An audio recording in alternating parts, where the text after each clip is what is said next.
ओम श्री गणगणपते नमः। श्री गणेश की वंदना कर दिन के स्वामी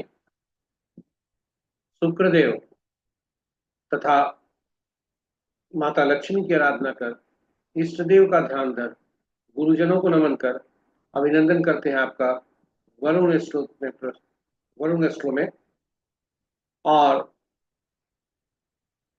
हमारे द्वारा प्रस्तुत आज के दैनिक पंचांग में यह नित्य 5 भागों में प्रस्तुत हुआ करता है और आपके सुझाव के अनुसार इसका लघु रूप लघु पंचांग के नाम से नित्य हम प्रस्तुत किया करते हैं। दैनिक पंचांग में जो भी डेटा प्रयुक्त हुए हैं वो अतिरिक्त पंचांग से लिए गए हैं और छवि हम गूगल से लिए हैं। साथ ही साथ ये प्रस्तुति आप तक YouTube के सौजन्य से सफल पूर्वक आप तक हम पहुंचा पाने में समर्थ हो रहे हैं। तो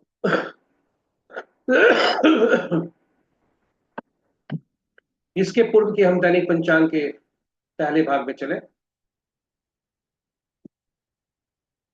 थोड़ी चर्चा पंचांग के पर। जब भी हमारे जिह्वा पर पंचांग शब्द आता है तो हमारे मस्तिष्क में शुभ और अशुभ मुहूर्त की ओर ही ध्यान जाता है, किंतु ऐसी बात नहीं है। दैनिक पंचांग जो भी केवल शुभ मुहूर्त और शुभ और अशुभ मुहूर्त जानने का साधन नहीं है, अपितु इसकी जीवन में हमारे जीवन में अहम भूमिका है और यह शुभ और अशुभ मुहूर्त जानने का माध्यम नहीं है। यह हमारी निर्णय क्षमता को सुदृढ़ करता है। यह प्रकृति और ब्रह्मांड की ऊर्जा के साथ संतुलन स्थापित करने में सहायक होता है, जिससे हमारे जीवन में शांति, समृद्धि और सकारात्मकता का संचार होता है। अतः पंचांग का अनुसरण करके हम अपने जीवन को अधिक सफल और समृद्ध बना सकते हैं। और इसी यही वजह है कि हम आपसे बराबर आग्रह करते हैं कि प्रस्तुति को अपने मित्रों, परिजनों और शुभेच्छुओं में भी साझा करें, ताकि उनके जीवन में भी उनका निर्णय क्षमता सुदृढ़ हो, उनका जो जीवन में शांति, समृद्धि और सकारात्मकता का संचार हो और अंत में उनका ओवरऑल जो कहते हैं जीवन अधिक सफल और समृद्ध बन सके। इसलिए उन्हें भी साझा करें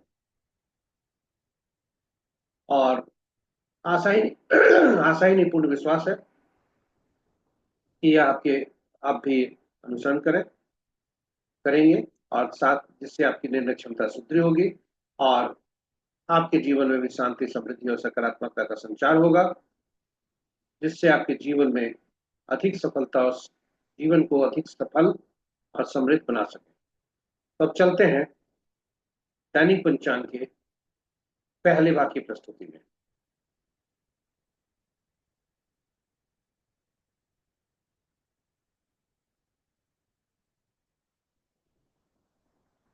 स्वागत है आपका पहले भाग में। आज का दिनांक 16 मई 2025, माह ज्येष्ठ, पक्ष कृष्ण, शाका संवत 1947 विश्ववसु, विक्रम संवत 2082 कलायुक्त और कलयुग का 5126वां वर्ष। सूर्योदय 5:04 पर, प्रातः सूर्यास्त 6:28 पर, sunrise at 5:04 AM, sunset at 6:28 PM। दिशाशूल पश्चिम। फिर भी इस दिशा में यदि यात्रा करना पड़े तो जौ का सेवन या जौ या दूध का सेवन कर यात्रा में शुभता ला सकते हैं। पंचांग के 5वां अंक वार शुक्रवार, तिथि कल भोर में और तत्पश्चात भी, यानी आज दिन भर सूर्योदय से लेकर कल सूर्यास्त तक, जिसे अहोरात्रि बोलते हैं, और उसके तत्पश्चात भी चतुर्थी तिथि। नक्षत्र अपराह्न 4:07 तक मूला, और उसके बाद पूर्वाषाढ़। योग प्रातः 7:15 तक सिद्धि, और उसके बाद साध्य। करण अपराह्न 4:41 तक बौ, और उसके बाद कल सूर्योदय तक, और उसके पश्चात भी कुछ पल तक बालो। ये रहे पंचांग के पांचों अंग। महत्वपूर्ण मुहूर्त में जाने के पूर्व भोलेनाथ का नाम लें और उनका स्मरण करते हुए भोलेनाथ का वास आज कहाँ है यह देखते हैं। जय भोलेनाथ। तो आज चूंकि अहोरात्रि चतुर्थी तिथि है कृष्ण पक्ष का, इसलिए भोलेनाथ कैलाश पर्वत पर हैं, जो कि शुभ है। जय भोलेनाथ। महत्वपूर्ण मुहूर्त में देखते हैं शुभ मुहूर्त।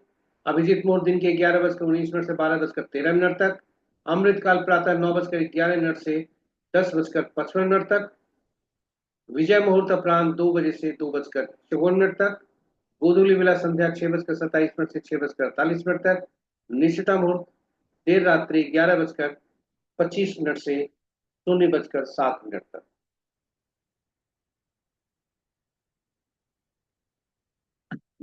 रात्रि में किए जाने वाले पूजा पाठ, जब तप, साधना आदि के लिए निशिता मुहूर्त श्रेष्ठ हुआ करते हैं। अशुभ मुहूर्त में राहु काल दिन के 10:05 से 11:46 तक। गुलिक काल प्रातः 6:44 से 8:25 तक। यमगंड अपराह्न 3:07 से 4:48 तक। वर्ज मुहूर्त अपराह्न 2:23 से 4:07 तक। गण मूल प्रातः 5:04 यानी सूर्योदय से लेकर अपराह्न 4:07 तक। तो ये रहे हमारे महत्वपूर्ण शुभ और अशुभ मुहूर्त। अब आपको ले चलते हैं ग्रहों की आकाशीय स्थिति पर, गोचर पर। ग्रहों के गोचर में यदि देखें तो सूर्यदेव वृषभ राशि में है, 2 दिन पहले आए हैं। चंद्रदेव धनु राशि में आए हैं, कल आए हैं। और मंगल देव कर्क नीच राशि में है। बुध देव मेष राशि में है। बृहस्पति देव मिथुन राशि में 2 दिन पहले आए हैं। शुक्र देव मीन राशि में है। शनि देव मीन राशि में है। राहु देव मीन राशि में, और केतु देव कन्या राशि। ये रहे ग्रहों की राशि स्थिति। ग्रहों राशि के अनुसार यदि हम देखें तो मित्र राशि में 3 ग्रह, शत्रु राशि में 2 ग्रह, सम राशि में 4 ग्रह हैं, और स्व राशि में कोई ग्रह नहीं है। इस प्रकार बृहस्पति के राशि में सबसे ज्यादा ग्रह 4 ग्रह, बुध की राशि में 2 ग्रह, और चंद्रमा की राशि में 1 ग्रह है। पहले 3 ग्रह थे। धनु भी बृहस्पति के धनु राशि में चंद्रमा के यहाँ से वे भी बृहस्पति की राशि में आ गए हैं। अतः बृहस्पति की राशि में 4 ग्रह हो गए। तो ये रहे हमारे ग्रहों की राशि स्थिति। नक्षत्रीय स्थिति देखने के लिए चलते हैं नक्षत्र से के अनुसार। तो चंद्रमा आज केतु के नक्षत्र में आ चुके हैं, और इस प्रकार मित्र नक्षत्र में 4 ग्रह, शत्रु नक्षत्र में 3 ग्रह, और स्व नक्षत्र में क्रमशः सूर्य और शनि है, इसलिए 2 ग्रह। किसी भी ग्रह का राशि परिवर्तन या नक्षत्र परिवर्तन नहीं है। चंद्र राहु स्वतंत्र ग्रह है, क्योंकि इनके नक्षत्र में कोई ग्रह नहीं है।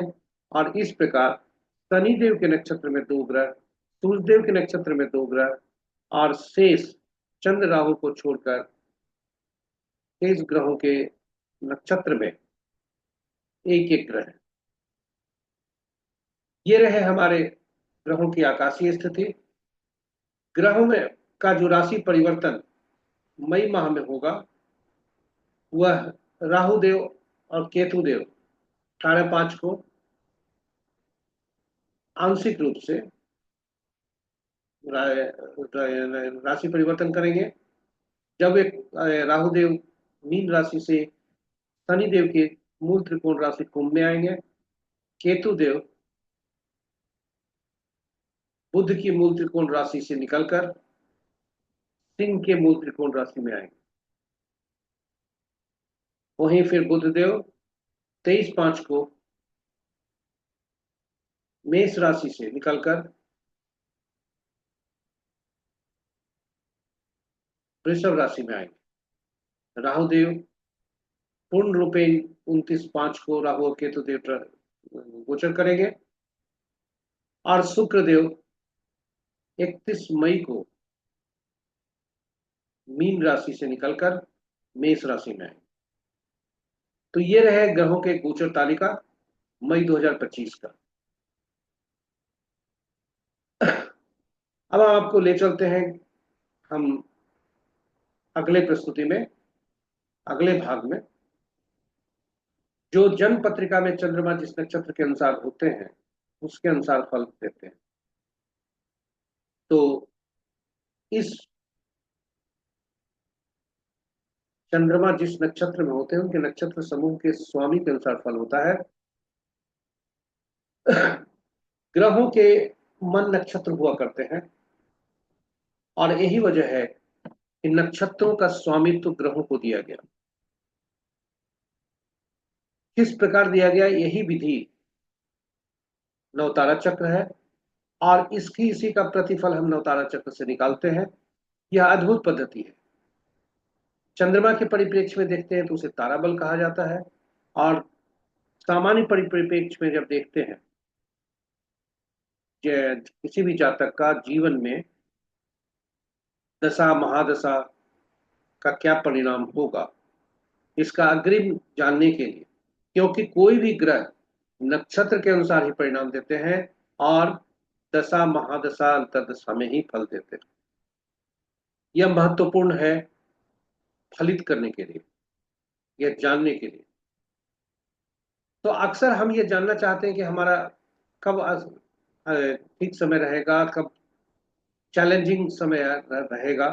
अशुभ समय का मतलब ये, अगर हमारे पास अग्रिम सूचना हो जाए तो हम सावधान रहेंगे, वो इसे चैलेंज के रूप में स्वीकार करेंगे और स्वाभाविक है कि जो अशुभता है उसकी जो इंटेंसिटी है वो कम हो जाएगी। मानसिक रूप से भी हम तैयार उस चीज के लिए होंगे। तो इसी को देखने के लिए नवतारा चक्र देख है अद्भुत पद्धति। और ग्रहों के गोचर भी देखें तो नवतारा चक्र पर ही आधारित होता है ग्रहों के गोचर का फल। साथ ही जिससे भी हमारे संपर्क बनता हो, रिश्ते नाते कार्यालय, हमारे बॉस या किसी से भी पार्टनर, तो वैसी स्थिति में हम नवतारा चक्र से जान सकते हैं कि यह व्यक्ति हमारे लिए कितना शुभ है या कितना चैलेंजिंग है। उसी तरह हम उसके लिए कितना है वह भी हम जान सकते हैं। यह सटीक परिणाम होता है नवतारा चक्र से। यही सी वजह से हमने नवतारा चक्र पर अलग वीडियो पोस्ट किया है और जिसमें भगवान राम, माँ सीता तथा श्री राम भक्त हनुमान का भी कुंडली पोस्ट किया है और यह बताने की कोशिश की है कि कैसे श्री राम के लिए माँ सीता और बजरंगबली तो फलदायी थे। तो देर न करते हुए हम ताराबल पर चलें। इसके पूर्व संक्षेप में बता दें कि 27 नक्षत्र होते हैं और 27 नक्षत्र की क्रम संख्या निर्धारित है, एक क्रम संख्या 1 से 27, किंतु ग्रह 9 ही होते हैं। इसलिए 9 ग्रहों का स्वामित्व, 9 ग्रहों को नक्षत्रों का स्वामित्व देने हेतु सभी नक्षत्रों को 3 श्रेणी में बांटा गया। पहला श्रेणी में 1 से 9 तक क्रम संख्या तक नक्षत्र है, दूसरे में 10वां से 18वां और तीसरा में 19वां से 27वां। और ग्रहों की जो क्रम संख्या है वह महादशा के अनुसार है। यानी पहले केतु, फिर शुक्र, सूर्य, चंद्रमा, मंगल, राहु, गुरु बृहस्पति, शनि तथा बुध। तो केतु से आरंभ हुआ। केतु, शुक्र, सूर्य, चंद्रमा, मंगल, राहु, गुरु बृहस्पति, शनिदेव और उसके बाद बुध देव। इस तरह से ग्रहों के को क्रम संख्या में रखा गया और हर श्रेणी में से पहला नक्षत्र जो हुआ, यानी पहला, दूसरा श्रेणी में से 10वां और तीसरा श्रेणी में से 19वां नक्षत्र का स्वामी, जो नक्षत्र को केतु का स्वामित्व, तो पहला ग्रह का स्वामित्व तो दिया गया। और यही क्रम संख्या में सभी 9 समूहों को एक साथ रखकर 9 ग्रहों के साथ जोड़ा गया, उनके साथ स्वामित्व दी गई। फलित करने हेतु यह महत्वपूर्ण है, फलित करने हेतु चंद्रमा जिस नक्षत्र में होते हैं जन्म पत्रिका में, उनके समूह के स्वामी से गणना आरंभ करते हैं। और पहला नक्षत्र जो होता है जन्म नक्षत्र होता है, ग्रह होता है। जो जन्म नक्षत्र है वही जन्म ग्रह भी हुआ और वह मिश्रित फल देता है। जन्म में संकट भी होते हैं, खुशियां भी होती है, इसलिए वह मिश्रित फल देते हैं। वहीं तीसरा, पांचवा और सातवां नक्षत्र जो होते हैं ग्रह, वहां से गिनती आरंभ करते हैं हम। और पहला, तीसरा, पांचवा और सातवां जो ग्रह होते हैं वे पीड़ादायक होते हैं, कुछ अति पीड़ा भी डाल करते हैं, कुछ जीवन में खतरा भी लाते हैं, बाधा भी डालते हैं, आदि आदि। तो यदि हमें पहले से पता चल जाए कि यह समय हमारे लिए, दशा महादशा हमारे लिए अशुभकारी है, तो हम सावधान रहेंगे, उनका उपाय करेंगे, कर्म ऐसे करेंगे जिससे उस अशुभता की जो इंटेंसिटी है वह कम। दूसरा, चौथा, छठा, आठवां और नौवां ग्रह जो होंगे जन्म ग्रह से, चंद्रमा के नक्षत्र जिसमें है उनके नक्षत्र स्वामी के अनुसार वही जन्म ग्रह होते हैं। तो वहां से हम दूसरा, चौथा, छठा, आठवां, नौवां ग्रह जो होता है वे शुभ फलदायी होते हैं। दूसरा धन, चौथा कल्याण, छठा उपलब्धि, आठवां उल्लास, नौवां मान सम्मान में वृद्धि। तो ये सभी इस तरह के ग्रहों के साथ संबंध जोड़ा गया और प्रतिफल हम इस तरह से देखते हैं। आज का गोचर जब हम चंद्रमा के परिप्रेक्ष्य में देखते हैं तो चंद्रमा 4:07 प्रांत तक मूला नक्षत्र में है, जो केतु का है। और तत्पश्चात वे भरणी या पूर्वाषाढ़ नक्षत्र में आएंगे। जब हमको फलित देखना हो तो हम हमेशा जब अपने नक्षत्र को पहचाने, जो कि बाएं साइड के रो में रखा हुआ है, और उस नक्षत्र से पकड़कर जहां पर हमारी लकीर जाए वहां हम जाएंगे और देखेंगे कि वह नक्षत्र हमारे लिए क्या है। उदाहरण स्वरूप हम कृतिका से यदि देखते हैं तो कृतिका नक्षत्र या उत्तरा फाल्गुनी उत्तराषाढ़ नक्षत्र में जिसका जन्म हुआ, उसके लिए आज चंद्रमा मित्र और तत्पश्चात अति मित्र होंगे। तो इस तरह से हम तालिका से हम देखते हैं अपना भी, और किस तरह का फल हमें कहां से मिलेगा वह हम फलित कर पाते हैं। यदि हम उसी को फिर दूसरे भाग में देखें 4:07 के पश्चात, तो हमें अति मित्र मिलेगा। हम दूसरा एक उदाहरण ले सकते हैं कि यदि हमारा अश्विनी नक्षत्र में जन्म हुआ है तो जन्म नक्षत्र हमारा जो है जन्म ग्रह केतु ही हुए, ये पहला ग्रह हुए और यह मिश्रित फल देंगे। तत्पश्चात 4:07 के पश्चात यह संपत्ति हमें देंगे, धन दौलत दे सकते हैं। ये चीज हम जन तारा नक्षत्र से देखते हैं, तारा बल से देखते हैं कि जन्म पत्रिका में चंद्रमा जिस नक्षत्र में है उसके नक्षत्र समूह के अनुसार कैसे फल होने की संभावना है। तो ये रहे हमारे छोटी प्रस्तुति, नौ तारा चक्र पर जो उन्होंने प्रस्तुति डाला है। और आपके सुझाव के अनुसार उसके उस पोस्ट को डालने के बाद आपका सुझाव आया कुछ प्रैक्टिकल वीडियो भी डालने का, तो हमने कुछ प्रैक्टिकल वीडियो भी कैसे देखा जाता है उसका भी हमने डाला है। जरूर देखें नवतारा चक्र, आप अपने जीवन के लिए भी शुभता लाएं और अपने मित्रों परिजनों से भी साझा करें। इन्हीं शब्दों के साथ हम तीसरी प्रस्तुति में चलते हैं। अभी तक हम देखते आए थे जन्म पत्रिका में चंद्रमा जिस नक्षत्र में हो उसके अनुसार कैसा फल होगा। आज अब जो चंद्रबलम हम देखते हैं वह जन्म पत्रिका में चंद्रमा जिस राशि में है उसके अनुसार फल दें। और आज चंद्रमा जिस जो गोचर कर रहे हैं जिस राशि में उसके परिप्रेक्ष्य में कैसा दिन होने की संभावना। तो चंद्रमा आज धनु राशि में ही रहेंगे,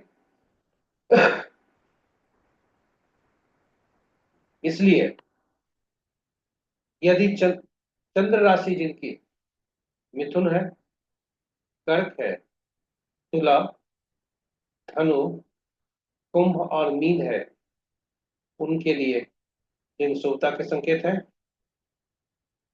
और शेष ग्रहों के लिए थोड़ा सावधान रहने की आवश्यकता है। मेष, सिंह, वृश्चिक राशि वाले चंद्रमा के अनुसार, लगन के अनुसार नहीं, तो वह अपने इष्ट देव का जो भी उनका धर्म हो उसके अनुसार अपने इष्ट देव का ध्यान करें। दिन शुभता होगी, अशुभता कम होगी, यही मेरी कामना है। और एक संभावना भी है, आशा भी है, भरोसा भी है। आप इस देव का ध्यान करें। इन्हीं शब्दों के साथ हम प्रस्तुति को यहाँ विराम देते हैं। अपने तीसरे भाग की प्रस्तुति चौथे भाग में आपको ले चलते हैं जो चौघड़िया ज्योतिष से संबंध रखता है और वह शुभ और अशुभ काल दिखाता है।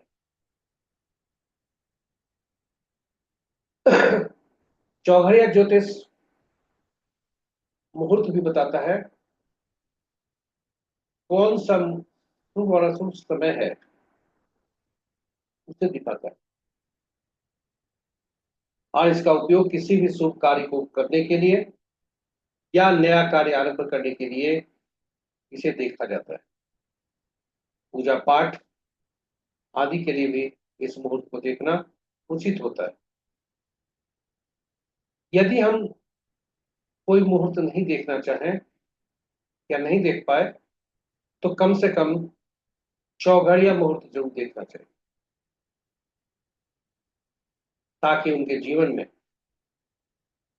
शुभता बनी रहे, अशुभता नगण्य हो और जिस काम को वो लेके चले उस मुहूर्त में वह उस काम में सफलता ही सफलता हो।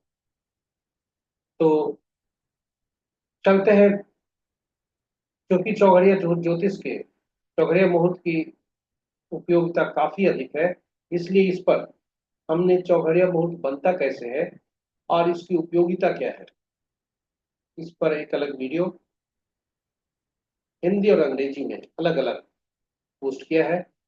हिंदी में जो पोस्ट किया उसका नाम है चौघड़िया की उपयोगिता और अंग्रेजी में यूटिलिटी ऑफ चौघड़िया। देर न करते हुए देखते हैं चौघड़िया ज्योतिष पर।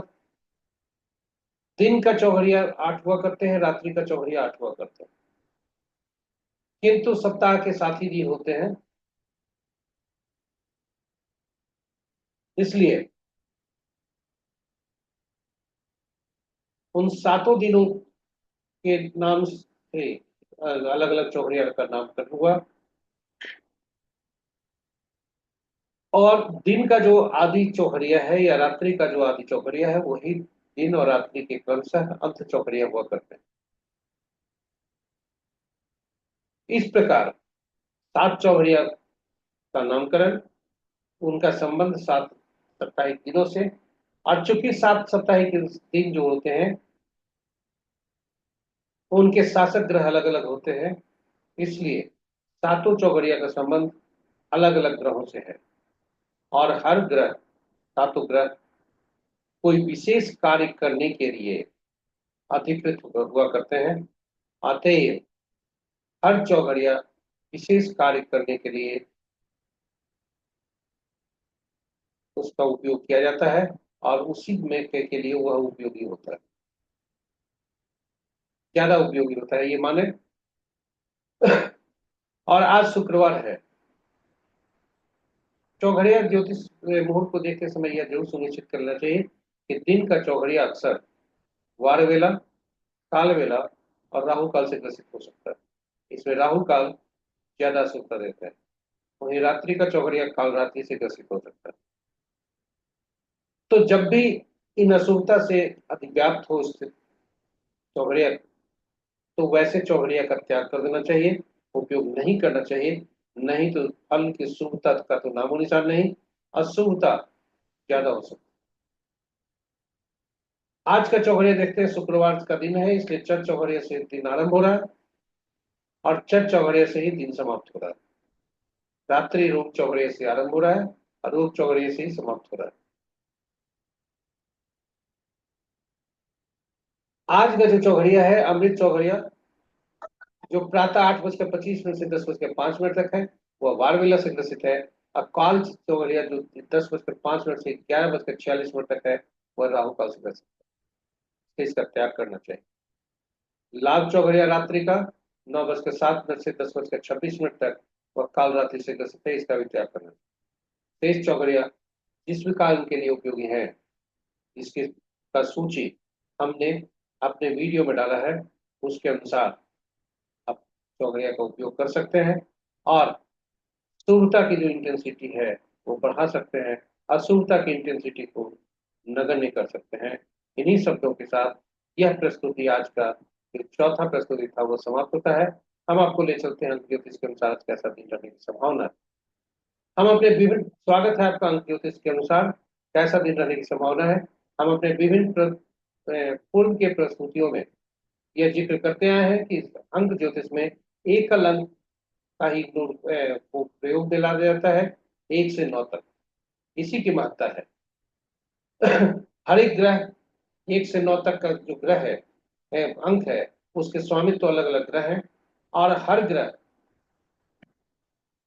क्योंकि एलिमेंट को ही दर्शाते हैं, इसलिए 1 से 9 तक हमारे एलिमेंट को भी दर्शाते हैं। और अंत में यह वास्तु दोष, वास्तु का दिशा भी रिप्रेजेंट होता है 1 से 9 अंक के बीच। तो अंक ज्योतिष की महत्ता अधिक है आज के दिनों में। और अंक ज्योतिष में जो महत्वपूर्ण अंक हुआ करते हैं, वह जन्म तिथि का, जन्म तिथि का पूरा वर्ष, जन्म का, माह का, वर्ष का, ये जो हमारे 8 डिजिट इसमें हुआ करते हैं। तो जन्म तिथि का जो होता है, वह मूलांक बनता है, ड्राइवर जिसे कहते हैं। और जन्म तिथि, वर्ष और माह का जो योग होता है, उसे भाग्यांक कहते हैं, कंडक्टर कहते हैं। और व्यक्ति के निजी जीवन में यदि जिसका जन्म ऐसे समय पे हुआ है, ऐसे दिन में हुआ है जिससे मूलांक 7 और भाग्यांक 3 बनता हो,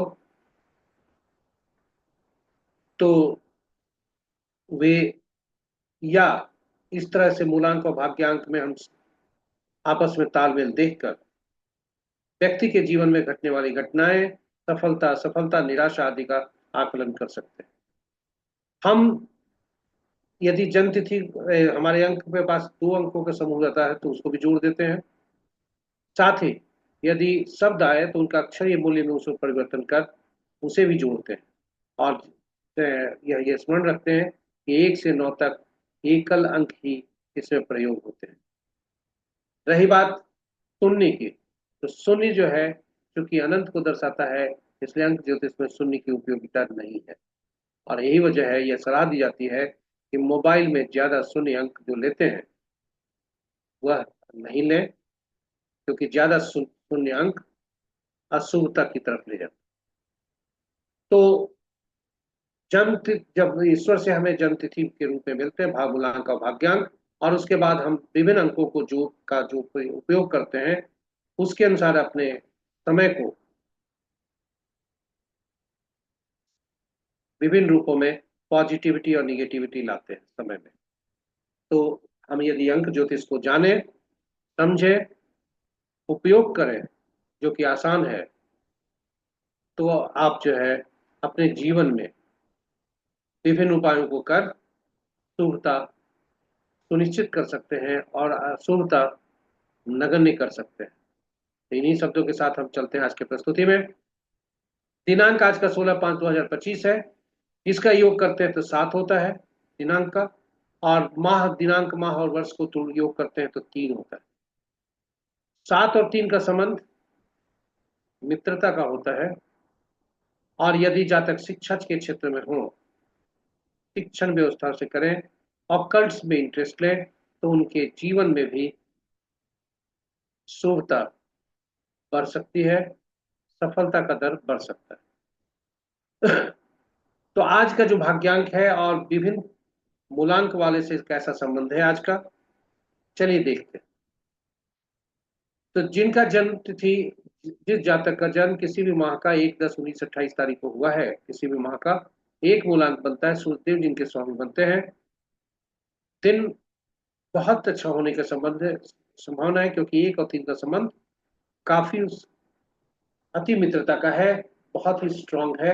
80 से 90% सफलता का दर होने की संभावना है, और जातक संभावना है कि अच्छा जानकारी, नॉलेज गेन करे, और जिससे उसकी शुद्धता बढ़ सके। 2/11/2029 जिनका जन्म तिथि है, 2 मूलांक होता है, चंद्रमा जिनके स्वामी होते हैं। दिन उत्तम होने की संभावना है। 2 और 3 आपस में मित्रता का संबंध रखते हैं, इसलिए 2.5 स्टार मिल रहे हैं। 40% सफलता का दर होने की संभावना है। यदि जातक ऑकल्ट में इन्वॉल्व हैं तो उनके लिए शुभता का जो दर है वह बढ़ सकता है। 3 मूलांक वाले, 3/12/2130 जिनका जन्म तिथि है, 3 बृहस्पति देव के स्वामी है, 3 मूलांक बनता है। 3-7 आपस में मित्र है, 3.5 स्टार मिल रहा है। 80 से 100% सफलता का दर होने की संभावना है।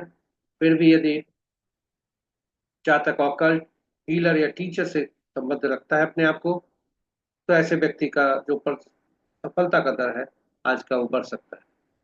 4/13/22/31 को जन्मे जातक, 4 मूलांक होता है, राहु देव जिनके स्वामित्व होते हैं। 4 और 3 का संबंध तटस्थता का है, 2.5 स्टार मिल रहे हैं। 80% सफलता का दर होने की संभावना है। और यदि जातक सेल्स मार्केटिंग से संबंध रखता है या ऑकल्ट से संबंध रखता है, तो उसके लिए जो सब सफलता का दर है वो बढ़ सकता है। 5 मूलांक वाले जिनका जन्म तिथि 5/14/23 को हुआ होता है, 5 जिनका मूलांक बनता है, बुधदेव जिनके स्वामी होते हैं। 5 और 3 का संबंध मित्रता का है, 3 स्टार मिल रहे हैं। 90% सफलता का दर होने की संभावना है। संचार आदि से जातक यदि अपने आप को इन्वॉल्व किए हुए हैं तो उत्तम होने की संभावना है। संचार माध्यम से यदि जुड़े हुए हैं तो जो सफलता का दर है वह और बढ़ सकता है। 6 मूलांक वाले, 6/15/24 जिनका जन्म तिथि है, 6 शुक्रदेव के स्वामी होते हैं। 6 पॉम्प एंड शो में, ग्लैमरस में विश्वास करता है, जबकि बृहस्पति वैसा नहीं है। जबकि दोनों ज्ञान के देवता हैं, एक दानों के, एक देवता के। अतएव कहें 3 और 6 का संबंध शत्रुता का होता है। 0 स्टार मिल रहे हैं। स्ट्रगल हो सकता है, मैरिटल इशू में संबंध आ सकते हैं, तनाव आ सकते हैं, सावधान रहे। 7 मूलांक वाले, 7/16/25 जिनका जन्मतिथि है, केतु देव जिनके स्वामी है। दिन उत्तम होने की संभावना है। 4 स्टार मिल रहे हैं। फिर भी यदि शिक्षा लाइन में जाते हैं जातक, तो 100% सफलता का दर होने की संभावना है। और टीचर ऑकल्ट के लिए तो बल्ले बल्ले है। 8 मूलांक वाले, 8/17/26 जिनका जन्म तिथि है, शनि देव जिनका स्वामी है। 8 और 3 का संबंध मित्रता का, 2.5 स्टार मिल रहे हैं। 60 से 70% सफलता का दर होने की संभावना है। और यदि जातक कानून, शिक्षा या प्रिंटिंग से संबंध रखता हो तो उनके लिए दिन शुभ होने की संभावना है। उनके लिए दिन का जो परसेंटेज सक्सेस रेट है वो बढ़ने की संभावना है। 9/18/27 जिनका जन्मतिथि है, 9 मूलांक होता है। मंगल देव जिनके स्वामी होते हैं। 9 और 3 आपस में मित्रता का है, किंतु चूंकि मंगल के पास ऊर्जा अधिक है, एग्रेशन है, इसलिए सफलता का दर कभी कभी कम हो जाता है।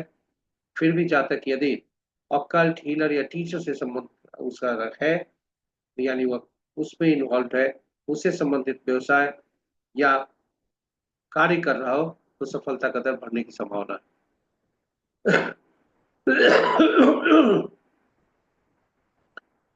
तो ये रहे हमारे दैनिक पंचांग के 5वें भाग की प्रस्तुति। आप हम समय तक से बने रहे, अभी तक ध्यान से सुनते रहे, इसके लिए आपको कोटि कोटि धन्यवाद।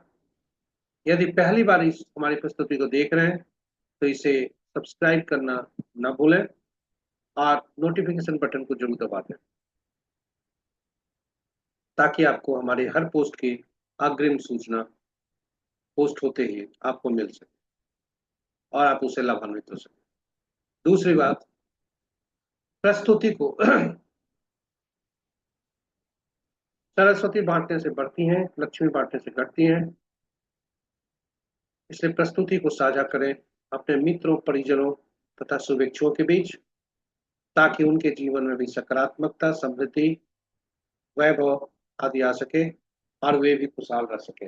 इन्हीं शब्दों के साथ हम आज की प्रस्तुति यहीं पर विराम देते हैं। कल फिर नई प्रस्तुति में हम उपलब्ध होंगे। तब तक के लिए